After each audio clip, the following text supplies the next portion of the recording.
Welcome forward here. This is chapter 15, entitled, The Spirit of Your Thought. We have now covered most points about thought forms that you need to know to use them with some degree of success for yourself. If you like, you need go no further in our discussions, but use merely what you have already been given. It will work for you.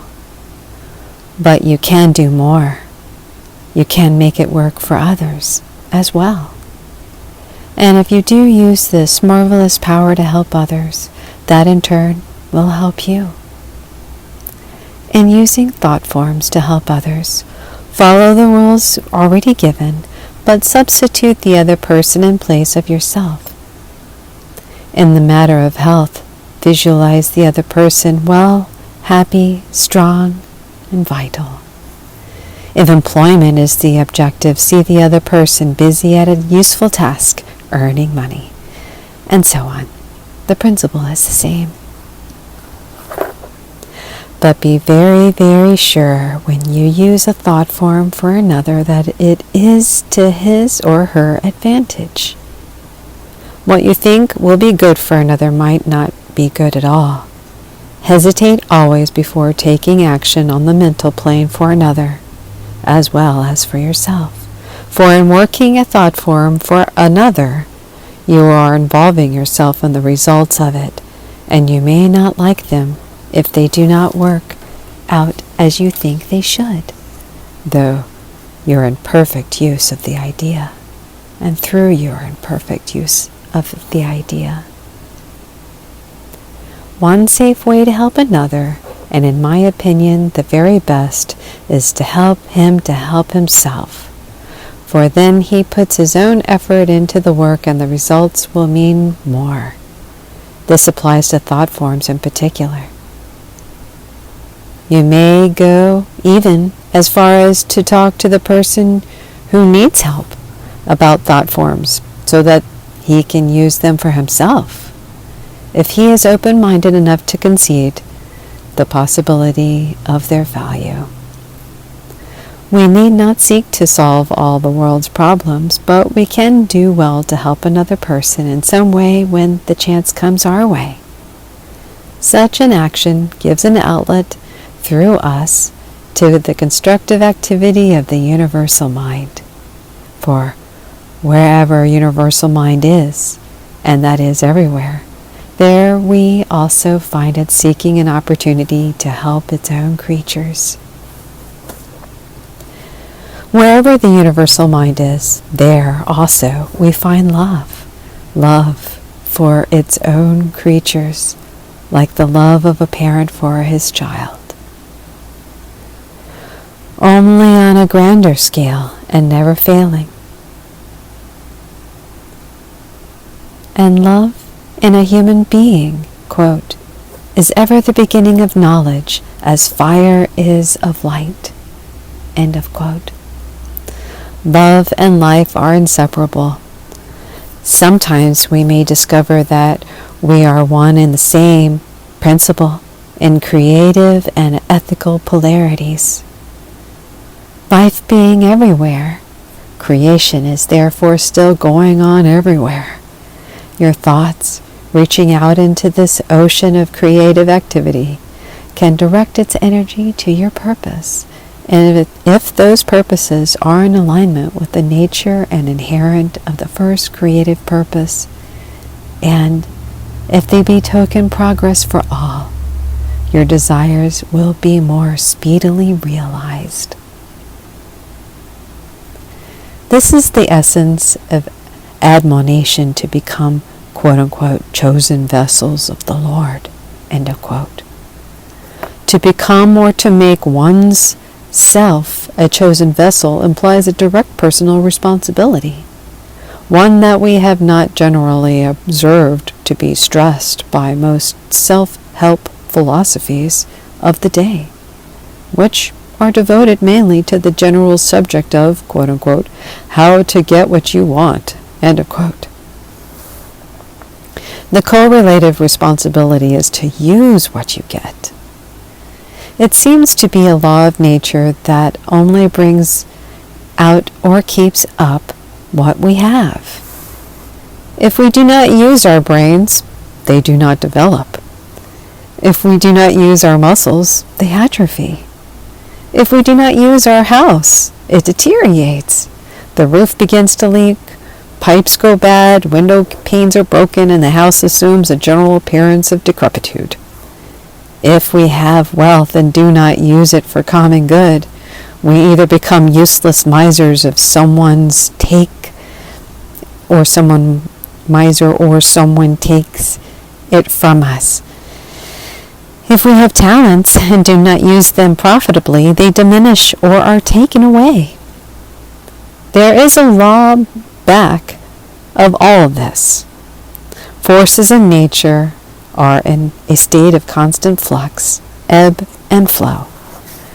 The streams goes on continuously and with waves of action, reaction.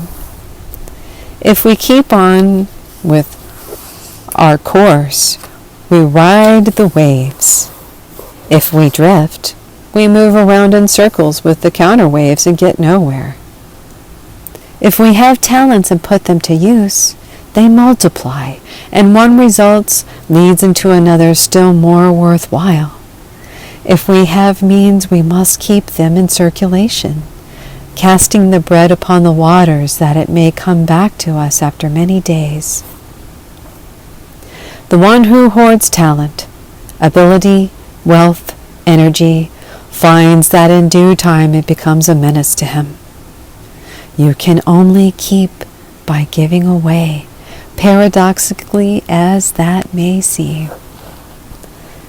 Some years ago, a wealthy New Yorker bought a large tract of land in the Adirondacks. Streams ran through it and watered adjacent lands, and everyone was happy and prosperous. But the new landowner wanted the streams for himself. He built dams so that he can enjoy artificial falls and a small lake. In due time, the lake became larger, but the water shut off from its natural course, no longer nourished the adjacent lands, and they suffered. Vegetation dwindled to nothing, and poverty existed where before there had been plenty. The rich man's lake grew still larger, and in time it flooded his own lands and spoiled what he had placed as a place of beauty. Marshes formed, stagnant pools developed, mosquitoes found it a delightful summer resort. The stubborn man only felt that he had been cheated and refused to do a thing. Finally, the farmers adjacent to him took the law into their own hands, broke down the dams, let the water back onto its natural course, and in due time, order was restored, but only after hatred, revenge, and suffering had been engendered. To this day, the wealthy owner will not go there, neither will he sell his land. Meantime, the others who did live there are happy again. Moral: the foolish one, by his selfish refusal to put himself in alignment with the natural forces, has crowded himself out of what might have been a little paradise. The example just cited is by way of illustrating the responsibility that possession of anything entails, whether it be wealth, talent, brains, or ability.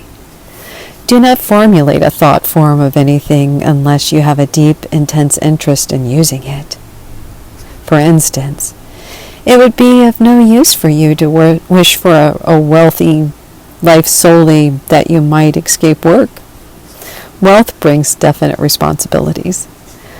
Are you as anxious to assume them, apply them, use them? If not, think upon a better thought form. You cannot use universal mind to evade work, responsibility, or to look forward to a life of laziness, uselessness, or idleness. The wise bees and ants do not permit that, and neither will nature permit it in the human species without payment of some kind, which may not be pleasant to him who pays. that we have some such idlers at the moment is merely the result of the accumulation or accumulated motion, wherein we have not yet learned how to distribute the profusion of wealth of many kinds that an over-generous nature so lavishly bestows. Truly anything that is aright, constructive, and worthy is within the reach of any intelligent human being, if that being will only set himself in alignment with the forces whose assistance he seeks. When you have formulated your thought form, by impressing it upon the universal mind, you create a mental prototype. It is actually accomplished. That is why you have received even before you see it in manifestation. This prototype grows by the law of growth according to the intensity and frequency which you pray without ceasing. Fix it deeper and deeper into the universal matrix. As it grows, it attracts to itself just the material it completes expression calls for until it comes into externalization. The at-one-ment to be affected by turning the individual mind to the universal mind through a conscious and whole soul acceptance of its existence, its power, its impersonalness, which means no favoritism but equal opportunity to all alike, is well expressed by the prophet Zechariah.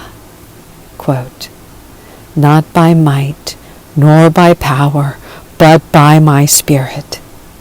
End of quote.